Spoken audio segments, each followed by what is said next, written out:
I'm Nini. Welcome back to my channel. So, we saw the last episode of the White Lotus, and I have to tell you, buddies, I am sad. I think this episode didn't have enough Sam Rockwell, so let's see. Okay, the theme of this video will be traveling with friends and family. No incest, no Kennedy incest, no weird end jobs, nothing like that. So, when you travel with friends and family, in my opinion, as a girl, as a person that reaches a certain degree of independence, when you go back to travel with your family and friends that you knew forever, sometimes there is this friction that people want to put you in the box. That happens in the White Lotus a lot with the family of the North Carolina, the Ratcliffes, and also happens with the three friends. People want to put you in a box and they want you to stay there. That's the whole problem with traveling with friends and family. And when you're traveling, you cannot escape anyone. You are 24/7 with these people, and every little thing will become Armageddon, World War III. So my tips to help this not really becoming a war zone. First of all, when you travel and make travel plans with friends and family, make sure that the vibes are aligned. I'm talking here. Yeah, I know, I just got out of the shower. I'm meeting friends and talking about vibes. I look like a guru, but I'm not a guru. So make sure your vibes are aligned, that you're in the same place financially, spiritually, everything. So there is no arguments about that. When you grow up, there are friends who have more money than you, and there are friends that are less money than you, and see if everything is aligned, so there is no competition and feelings and bad juju flying around. And it's sad, but I'm also sad because I see my rich friends traveling everywhere and I cannot go with them, and I need to accept that reality. So I pick my friends to the hotels I can afford and I have a good time, right? And when you are at the hotel or the location, you need to concede some things. Not everything needs to be a problem. At some point, if you have this Regina George mentality, things are not going to work well for you.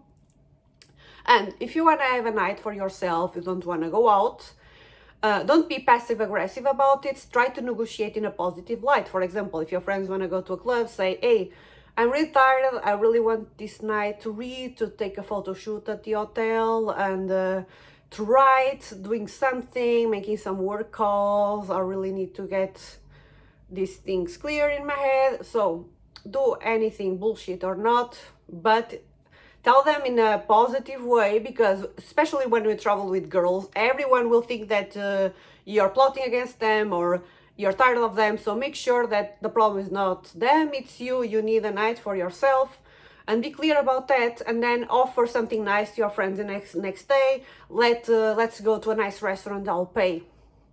Or be a really helpful photo shooter in your friend's photo shoot.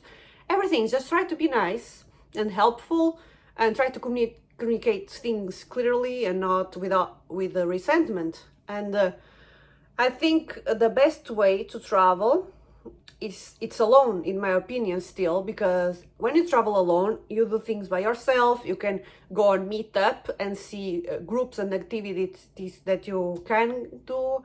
You can meet new friends in new activities.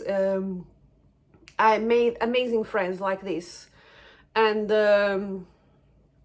if not, there are also group trips that you can book to specific locations. Especially as a woman, this is very helpful. There are places I'm scared of going alone, so I go on a group trip, and it can be fun. Very, very funny. You meet people. And one tip, very spiritual tip, but before any travel, I travel with my crystals everywhere, and I do a prayer or I meditate the night before or in the morning. And in my manifestation journal, I write, please God, Lord, send me good people, good vibes with good intentions. And usually the Lord responds. The next day I meet a group of people, really nice people at the hostel. So we vibe. So I think when you put out good energy, and good jujus, good frequency, the universe responds and gives you back that good juju. So, final thoughts about the episode. I do think 3 people are going to die because bad luck comes in 3. So I think we're going to lose 3 people.